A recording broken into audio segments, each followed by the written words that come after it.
Good morning, everybody. It's time for us to begin our Bible study period. It's good to see each one of you present this morning. We'll sing song number 32. Song number 32. 3-2. I think this would be an appropriate song beginning our vacation Bible school this week. Jason will be leading us in a word of prayer. We'll sing the first and the third verse of number 32. Let's sing together. How shall the young secure their hearts and guard their lives from sin? Thy word the choicest rules impart to keep the conscience clean.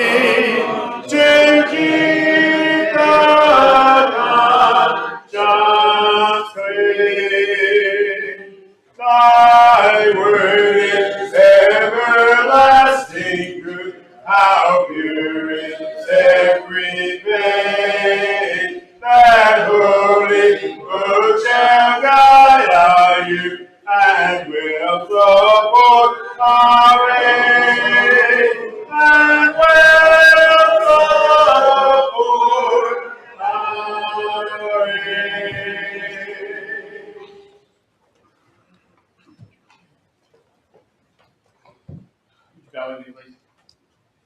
Heavenly Father, we thank you this day for all the many blessings you've given us in it, for this time that we have to gather here this morning to study a portion of your word. We're so very thankful that we ask as we enter this hour of Bible study that you open our hearts and our minds so that we may dive deep into your word and have a better understanding of it.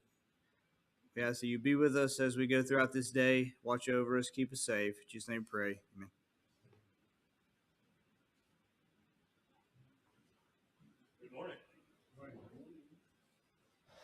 Tell me where to set my coffee. This is horrible. All right. Just judging by the looks of things, looks like Dave's going to be following the example of Jesus. I'm expecting a meal while he's teaching us.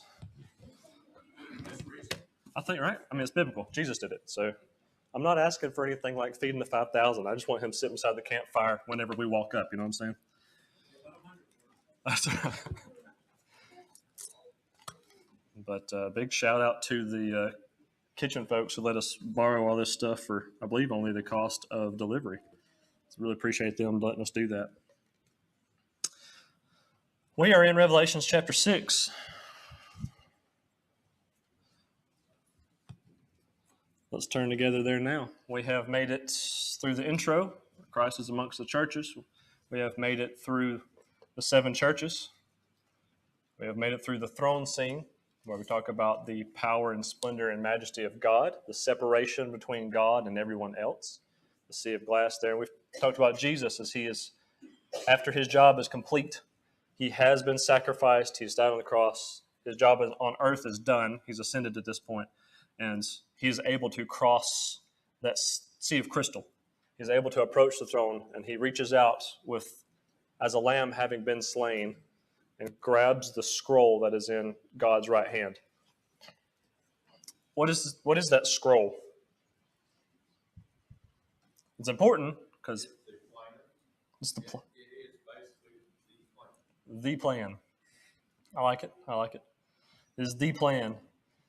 It's very important to have it opened, right? Because if it wasn't important, then John wouldn't have cared nearly as much, right? John, they searched everywhere that has been and ever will be. The spiritual world, the physical world, what's above, under, and on, and no one was found worthy to open until Jesus comes forward, right? All of that was an introduction to the rest of the book. We're going to start into the real apocalyptic literature now, okay? Yes, so we have the scroll has been taken. Jesus now has the scroll, and he is going to remove the seals, right? I like the way this was written in I believe it is that Revelation through First Century Glasses by, dear me, what is his name? West. No, maybe it's Weber. Which one? Though I don't remember the book that I had. I used to have a copy back there. I didn't bring. That's the book I didn't bring with me. Anyway, they word it this way: the preceding chapters have been introductory. The letters to the 7 churches showed the character, temptations, and rewards of the church. The throne scene reassured Christians of the sovereign power of God in both creation and redemption through Christ. And with the opening of the sealed book, the curtain is raised as the dramatic movement of the apocalypse actually begins. We now see the pictures of the sufferings of the church, the divine judgments upon its enemies, and the ultimate triumph of Christ. We were pointing out last week that this is a vision, okay? And it just gets, for lack of a better word, it just gets weirder from here, okay? Until we start to learn our vocabulary words and understand what they're actually saying. Whenever you just read it at face value, it only gets more strange from here. Once we start to understand what our different vocabulary words mean and what these different symbols are, because they're consistent throughout, you'll be able to understand very easily what is going on, okay? Nothing is given here as a literal marker or anything to be able to determine a time or person specifically. The only thing that we get is John's inspired promise that these things will soon come to pass, okay? Think about, and because it is a vision, I said it's like a painting. You know, sometimes you get those abstract paintings, like the message is cool, but you have, like, it ain't real, right? It's the same thing. Like in Ezekiel, if we turn to Ezekiel chapter 1, verse 16, it talks about the flaming chariots, and they have a wheel within a wheel, so the chariots will be able to go in any direction. Is there technology, especially at the time of a chariot, to put a wheel within a wheel? No. We understand the symbolism is simply that they can go wherever they want, like a queen on a chessboard. So, but you can't actually fit a wheel within a wheel. You can't have an axle on that. It's not physically possible to have. But we understand in a vision, it's a symbol, right? It's the same thing here. Each seal is on the outside of the scroll, but as he opens each seal, we get more information. Well, if they're all on the outside of the scroll, how in the world are you going to read what's inside, right? So just keep that in mind. This is a vision, and not all of it is physically possible. It's not supposed to be. The scroll was introduced the plan for eternal salvation of God's people of all time. What's also really interesting about the scroll, it's kind of a twofold thing here, is because it also has a very small meaning as well as far as time frame, right? Because we can look at the judgments promised that's going to happen. We realize that this was unfolded against the Roman Empire, but also eternally this will be unfolded against God's enemies spiritually, right? It's really interesting. We might as well dive right in. Revelation chapter 6, we'll start at verse 1. And remember, the living creatures have bowed down and worshiped Christ as he took the scroll. And they said, "Worthy, worthy," right? "To him who sits on the throne and to the Lamb be blessing and honor and glory and might forever and ever." And the 4 creatures said, "Amen." And the elders fell down and worshiped. This is the scene that we're at. So Christ is now being worshiped. The 7 creatures fall down. Heaven's hosts are praising him now that he has grabbed the seal. Grabbed the scroll. And John is watching this. Now I watched when the Lamb opened one of the 7 seals. And I heard one of the 4 living creatures say with a voice like thunder, "Come." And I looked, and behold, a white horse, and its rider had a bow, and a crown was given to him. And he came out conquering and to conquer. We're just going to take this one seal at a time. There's no point in mixing up seals, so we don't want to get mixed up. Okay. The first seal is opened, and out pops what? Right? We hear the noise of thunder, right? A strong announcement. Well, the voice of thunder says, "Come," right? Who's this voice talking to? Is he talking to John? No. Is he talking to Christ? No. Who's he talking to? The first horse, right? We read about the 4 horsemen all the time. This is getting into the stuff. We should recognize things we hear around all the time, right? The 4 horsemen are, what are they supposed to do according to, secular would be the wrong word, but they're the heralds of the apocalypse. In all fairness, are they? Yeah, they are the heralds of the apocalypse here as well. But when we hear about it from our friends in the world, they usually mean the end time judgment day. This is not at all what we're talking about. But so the first horse comes out. What color is the horse? White horse. White horse is a symbol of victory, right? Think about any time a general rides in on a horse. It's a white horse. It's a symbol of victory, right? So that you come riding in on a white horse. It's indicative of victory. He's coming out conquering and to conquer. What was put on his head? The crown. This is a victory crown. Okay, there's a few different words for crown. This word for crown is victory crown. So he's coming out victorious. He's coming out to conquer. He's on a horse of victory. And what does he have? What is his weapon? A bow. There are those who limit this in scope to just the fall of the Roman Empire. I believe that is an error. As I said from the beginning, this is the scroll of redemption of his people and judgment against those who are not his enemy, or those who are his enemies, those who are not his people for eternity. But also we can look at this in a small scope as it happens in the Roman Empire. I think it'd be hard to exclude both of those. But those who limit it to just this say this could be the Parthians, which rode on horses, and their favorite weapon was a bow. I don't think that's entirely correct, because we read about God having a bow everywhere. Psalm 7:12, Habakkuk 3:8-13, Psalms 45:5. God is mentioned having a bow or having his bow drawn ready to face his enemies and that stuff. I think this is just further allusion to that. I don't think we're worried about the Parthians here. There are other people who teach that this is militarism. This is not Christ going forth. Oops, I meant to ask you who it was. It's Christ. So this is Christ going out, right? Which makes sense. When the plan of salvation, what do you have to have? The first thing you have to have is Christ. You have to have Christ.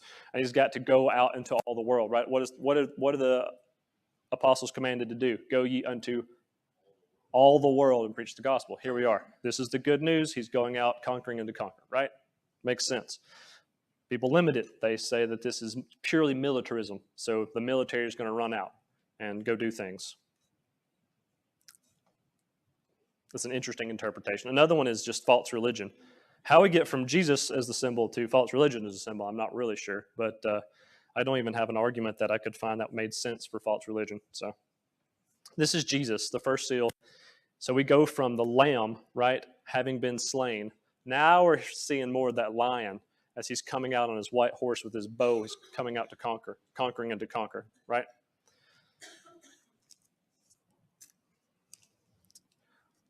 Verse 3, when he opened the second seal, I heard the second living creature say, "Come."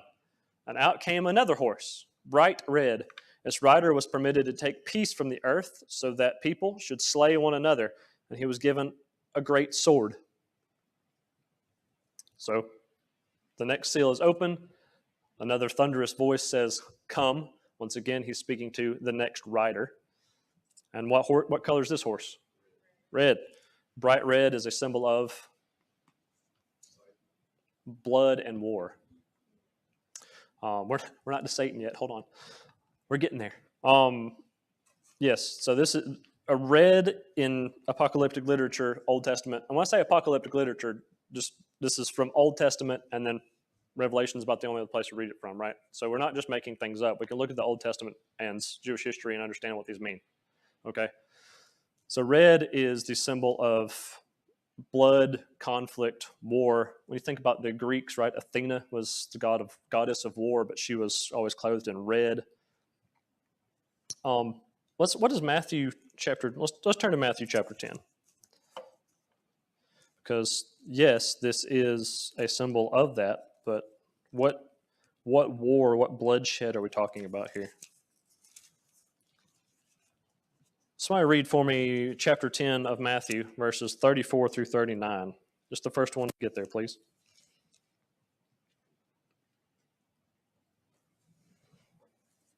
Do not suppose that I have come to bring peace to the earth. I did not come to bring peace, but a sword. For I have come to turn a man against his father, a daughter against her mother, a daughter-in-law against her mother-in-law. A man's enemies will be the members of his own household. Anyone who loves his father or mother more than me is not worthy of me. Anyone who loves his son or daughter more than me is not worthy of me. And anyone who does not take his cross and follow me is not worthy of me. Whoever finds his life will lose it, and whoever loses his life for my sake will find it. So wherever Christ goes, what follows? Strife, persecution, conflict, right? And it's not that Christ is causing these things, but simply the fact that such a strong love exists, a counter exists to that. It's like when we read where it says God created all things, right? So then that means, well, did God create evil? Or did he create good? So simply because he created good, evil must exist. But if you have something good, it can't be good by itself, or else there'd be nothing to judge it against, right? So there always has to be a counter. So where Christ goes, the first seal is Christ going into the world, right? The second seal is the persecution, the conflict, the bloodshed that occurs as we watch the Romans here, that occurs after Christ. It follows behind Christ everywhere. We're also familiar with this from Paul, right? Everywhere Paul went, he had Judaizing teachers coming behind him, trying to counter everything he did. So we can see it on a limited scope with Paul and understand it, but we can also see Christ and understand this principle here, that this follows everywhere Christ goes. Christ promised that it was going to. Did you have your hand up, David? Yes, just in that creation scenario you were talking about, there was darkness, and God separated the darkness and created light. Which makes you wonder what in the world it looked like when it was together. Like, my brain hurts thinking about that. I don't know. Yes, what is darkness? Our comprehension anyway, so We've always known it's separated, right? So we understand that there cannot be darkness. And the Bible uses that analogy, there cannot be darkness where there is light. So let your light so shine. But there was a time whenever it wasn't separated, at the beginning of creation. Sorry, that was a tangent. All right, so this is most likely, this conflict, this war, this bloodshed is most likely the second seal here. Just the persecution that follows Christ, the persecution that Christ promised is going to come behind him. Okay? The word for sword here is the same word for a Roman short sword, which would be more indicative of war, not like an individualistic punishment, but a general warfare, a general conflict. The word slay, or they slay one another, is the same word that's used when we're talking about the martyrs, so as a sacrifice. And then it says that they will kill each other. It's talking about man to man. So men will be killing each other, right? Which the ESV, I believe, let me see how that was again. I believe the ESV said it more so that people should slay one another. The King James does not word it so clearly. It just says so that they will slay one another. So, but this is mankind and will be killing each other during this persecution, okay? Now, we understand the conflict and war that generally follows Christ. If we want to narrow it a little bit, as I said, it's applicable on the large scale and the small scale. Civil wars were already beginning to occur in Rome here. So if we're looking at the downfall of Rome, we have the one going out conquering and to conquer. We already have civil wars and internal conflict starting here. Looking at the big picture, we have Christ going out and the persecution that usually follows Christ. The next seal. I'm going to hopefully like through all four horsemen today. A black horse, and its rider had a pair of scales in his hand. And I heard what seemed to be a voice in the midst of the four living creatures saying, "A quart of wheat for a denarii, and 3 quarts of barley for a denarii, and do not harm the oil and wine." All right, same situation. Out struts a black horse. What does black mean? Anybody? A lot of times it does. Whenever we think of darkness and blackness, we think of death, right? Spoiler alert on the next horse, though. Death is riding the next horse. So black's not going to be death here.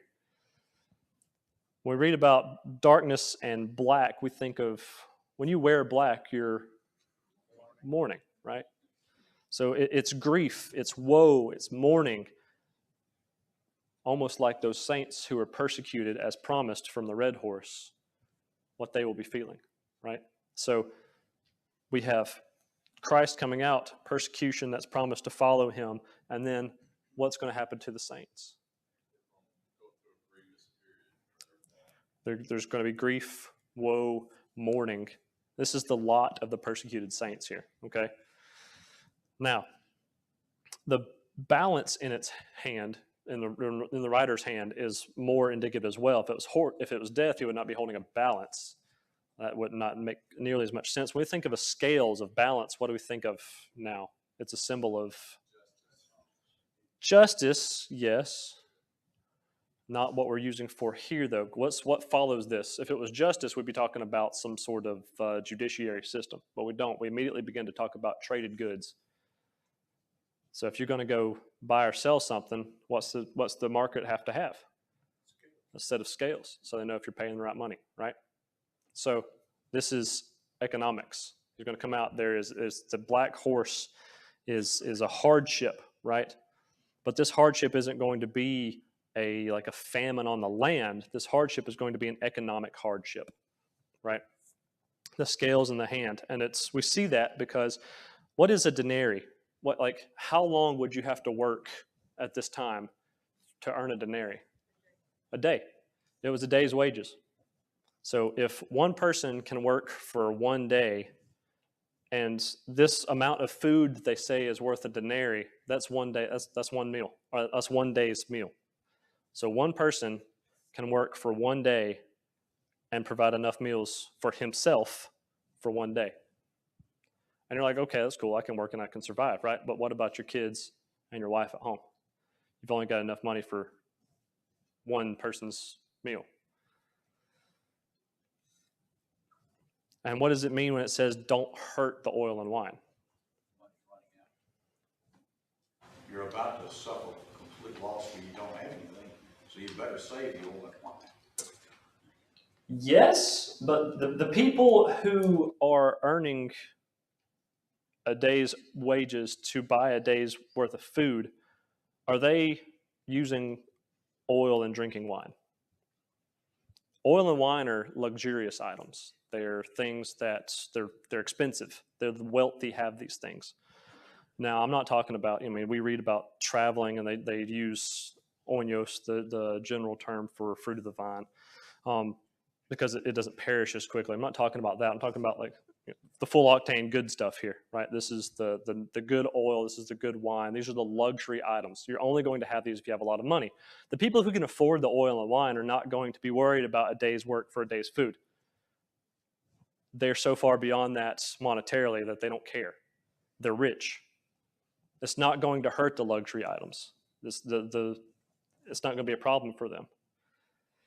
Now, historically, how did this happen in the Roman Empire? There was a huge disparity between the very rich and the very poor. And this is especially true and especially hard on the saints, because once emperor worship started, it did not take long until the emperor started like that a lot, and they wanted proof that you had been a good emperor worshiper. And so what they said was, you have to go to the temple, you have to worship the emperor at least once a year. And if you do that, if you're a good boy, we'll write you out a letter that says, I've done my due diligence, I've worshiped the emperor is my God and my love. I don't remember the exact wording, sorry. And I'll give you this letter. And if you have this letter, it's your golden ticket. You can go to market, you can buy, you can sell, you can trade, and do whatever you want to do. If you don't have that letter, you're not even going to be allowed to market. If you don't have a letter that said, I've worshiped the emperor this year, you can't even go to market, much less actually buy or sell anything. So the people that are most affected here are going to be the Christians, because Christians are not going to bend the knee. They're not going to go bow to the emperor and claim that he is their God, because we can't, right? So the hardship that will come upon the saints, especially here, is bad across the empire. There's an economic disparity, but it's horrible for the saints because they don't have that letter. They can no longer buy or sell things. So if they're going to if they're going to have anything, they're going to have to go earn it themselves or trade amongst themselves, right? And the church is just beginning. There's not like a whole lot of connections that you have that everybody has. We can pull our resources to have everything. But now you understand why it was so important to make sure that we're told to take care of each other, right? Can you imagine going through this level of persecution? You can't go to Walmart and buy groceries unless you have a letter that says you have bent down and worshiped the president. You can't do it. Unless you have a letter that says that you have forsaken God, you can't go to Walmart and buy groceries. You can't go to Lowe's and buy the hardware stuff you need. You can't go anywhere and buy anything. You're not even allowed into a store. You can't sell anything to make money to try to buy stuff from people either. Can you imagine? That's exactly what they're looking at here. So when he tells us as Christians to take care of each other, to be there for each other, that we're there through hardships for each other, that we should cry on each other's shoulders, that we should lift each other up. These guys were looking at it for real. We've thankfully never experienced, we're very blessed, we've never experienced anything on this scale. But push this as we're reading through the rest of the New Testament, and it talks about the importance of being strong together, of how you must present a unified front, and how you should take care of each other. Brother Scott, could we not say, by looking at this pattern, that there could be a future pattern for us to learn from, because sometimes could come for us, so that as we prepare ourselves for whatever happens in the future, that we can now be ready for such. So we have that biblical pattern. They were persecuted, they were struggling for theirs, we may have to struggle for ours, so we need to be prepared for such should it happen. It always comes in waves. History always repeats itself. We are promised in Revelation that Satan is not going to be allowed to have such a reign on the world as he did with the Roman Empire. We are given that comfort, so to that degree. But I mean, to that degree, right? I mean, there's people, just because they're Christians, getting buried in the ground throughout the world. That's not saying that that's not going to happen. The promise that he gives us in Revelation simply will not be on that scale to the power that the Roman Empire had. So I'm going to take what Ron says, scale way back.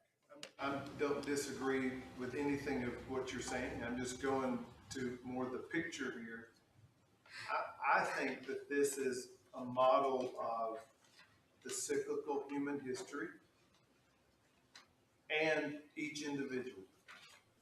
So there is at the beginning a creation, which is good and perfect, and God's in charge, First Horsemen. Man is, by his own choice, he's given dominion. And then next thing you have the spilling of blood, you have the problems that come with man taking dominion, right? And then death, judgment, death. And you have God creating a new system with the Mosaic law, the Christian system. So you have this cyclical thing that can be played out on a big scale, but also on a small scale here, where this constantly happens. God intervenes, there's a system put in place, man messes it up. People stay faithful, but they have to deal with the consequences of man taking over the system and perverting it. We see the same thing in our lives. Each individual, we're born, white horse, God's in charge. And then next thing you know, we individually take over, right? The second horseman's unleashed because we take over our own lives.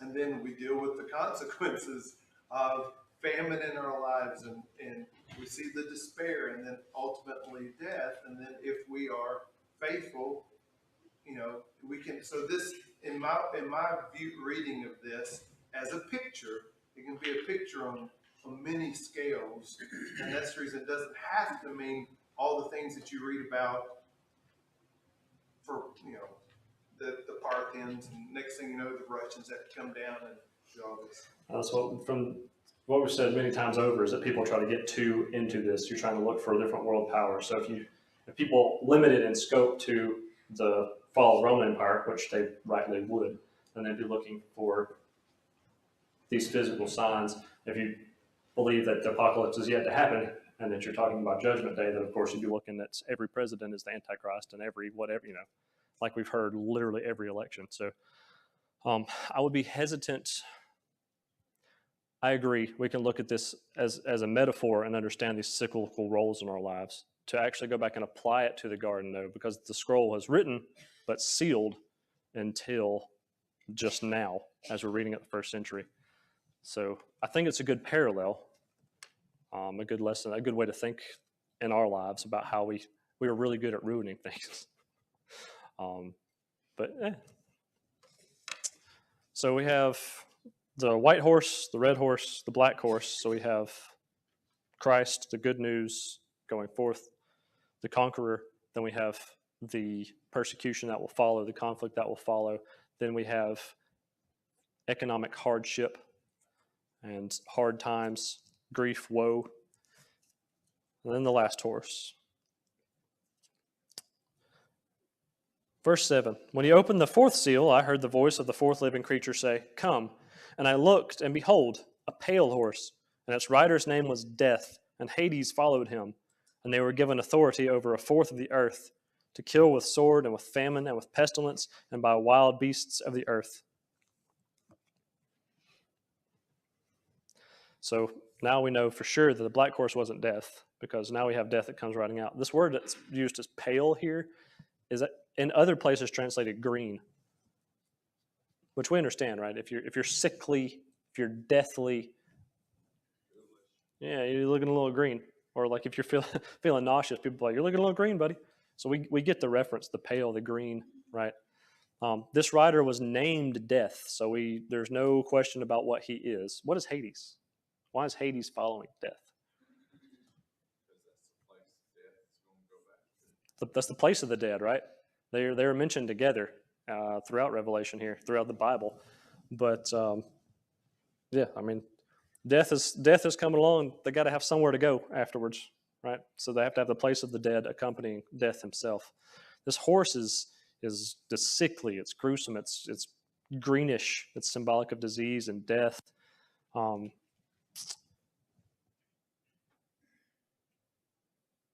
This doesn't really seem to be anything in particular. We're not talking about like the Black Plague or anything like that, right? This is just kind of the common woes and pestilence that death will follow the other horsemen, right? As you were just pointing out, eventually wind up at death. That's how this goes. So after all the other things have occurred, you got Christ's conflict, famine, woe, misery, death will follow. Death always comes last, right? Ezekiel 14:21 says a similar thing. And what way is he allowed to kill a quarter of the earth? Hunger's one. Sword, violence, hunger. I mean, with death, that's oddly non-specific. And beasts of the earth, right? So basically, however, right? I mean, how do people die? From the beginning, since we started dying, all the way through now, how have people died? You've died of some sort of violence, you've died of hunger, you've died of death, disease, or you've been eaten by something. Like there's really no other way to go. It's either a violent death, a non-violent death. This is just a common woes of mankind, right? This is nothing specific. Death will come to everyone, but it follows as a natural progression from the other ones, okay? So if you understand how that follows, and death is now taking a quarter part, which is just meaning a portion. We're not trying to draw an exact number of how many people or whatever. It's just it's not going to be allowed to kill everyone. That you understand how these souls, as we open up this fifth seal and we hear the souls cry out from under the altar, these souls have gone through all of this, and they've already met death on this pale horse. And so all these martyrs under the altar are crying out, "How long?" as we open up this fifth seal here. So keep this part in mind, what they've suffered, what they've gone through as we go to break the fifth seal here. I think that's important. Also, when you talk about the fourth of the earth, it's not talking about, you said it's not talking about they're allowed to get 25% of the earth. What that is in reference to is that they are limited to what they can do. So God has put limits on this particular deal to where he doesn't have all the power. He has only the power that God has allowed him to get there. And I don't think it's 25% or 25, 24.9%. It's just a limited amount of power. And it's not showing that he can just run amok and do whatever he wants. Mm-hmm. So who's in control? Still God. Still God, right? Who's the one that came out conquering and conquering? Still Christ on the white horse, right? But these other things follow, and they're limited by what he allows them to do.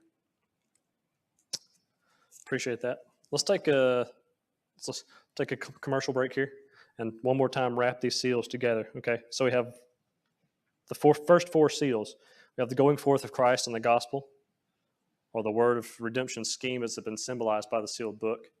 Then we have the persecution of the saints, which followed the preaching of truth, which brought the saints and the world into conflict. Then we have discrimination in labor and business, which added to the suffering of Christians. And now we have the judgments that fell upon society as a result of the pagan rejection of the divine message. Death, Hades, collecting souls, right? So still trying to keep the overall image of this, the cyclical, like Keith was saying, path here. We take a little bit of a turn here as we open the fifth seal. Verse 9, when he opened the fifth seal, I saw under the altar the souls of those who had been slain for the word of God and for the witness they had borne. They cried out with a loud voice, O sovereign Lord, holy and true, how long before you will judge and avenge our blood on those who dwell on the earth? Then they were each given a white robe and told to rest a little longer, until the number of their fellow servants and their brothers should be complete, who were to be killed as they themselves had been. These souls under the altar, meaning that they had been sacrificed for God, right? They had given their lives for God. They're part of a sacrifice. So they're under the altar.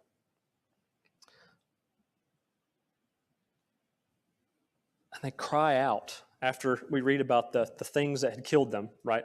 Starting with conflict and war, then the black horse, and then death. These things had contributed, and they had died for upholding God's word, for being Christians, for being God's people. I said, how long are they given an answer? Not directly. They kind of got a pat on the head, a couple of door prizes, and told to wait a little bit longer.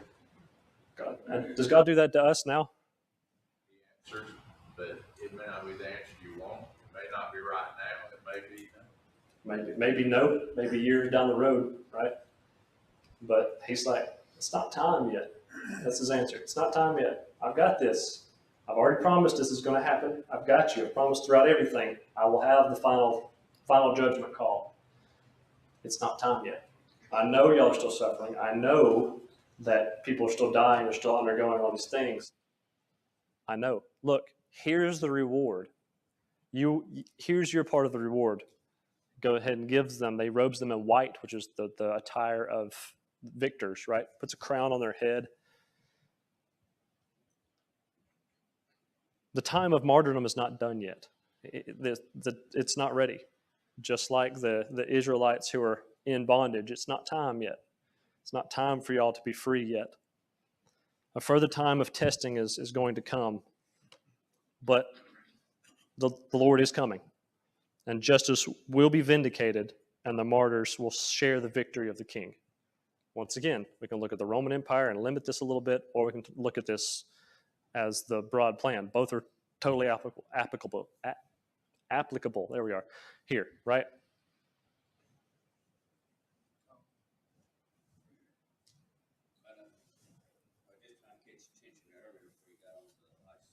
Are you good? What's that? I wanted to kind of go back to the first horse, why it's hard to believe that, that might be the Christ because it came from one of the beasts. It's just briefly mentioned one time, and he only had a crown. But if you look back ahead when it comes to Christ, chapter 19, starting at 11, he was actually had many crowns, and he was widely announced coming when heaven opened. I don't know whether the first white horse was actually him himself because it was just so briefly. Maybe it was someone that maybe tried to be like him that wasn't. Because you got people that follow him when it wasn't a quite follower. The right one to follow. Because, like I said, in 19, he had many crowns. He was widely announced, and heaven opened when he come out on that white horse. And so. In 19, whenever he comes out, the doors are not open to allow him in or out. He opens the doors of heaven, and this is one of the only times we read about heaven being opened, but we don't read about the doors just standing open. Like the word there is not like a temporary time. Like he opened the doors so that he and his army could go forth. I would say that we see an interesting transition for If Revelation doesn't give you the idea of what God is doing for you right now, then you've missed the boat. Because Revelation, like we read through the Gospels and we understand what Christ did while he was here and the cool stuff he did. We understand he's playing this part for us. But we see these roles of Christ, what Christ is doing for us. We begin with Christ is amongst the churches. He's amongst the candlesticks. He's threatening to remove some of the candlesticks and replace them, right? So he's amongst the churches. He is guarding them. He's keeping them. The Spirit is also amongst the churches as the flame on the candlesticks, right? Then we have the lion, which comes out as a lamb having been slain.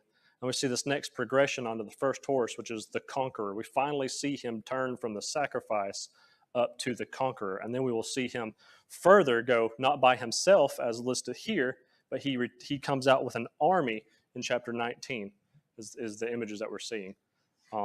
The thing you're saying is more of the argument for false teachings or literal militarism, yeah.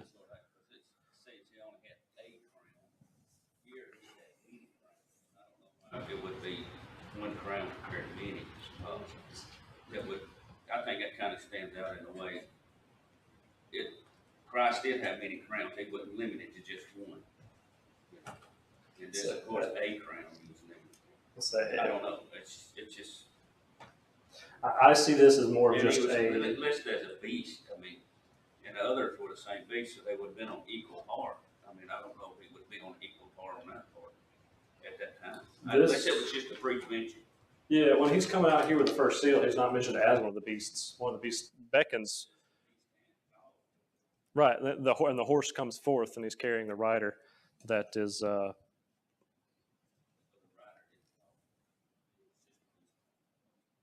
Right, or the rider comes forth on the horse, but the beast calls for the horse. But it's after Jesus opens the seal.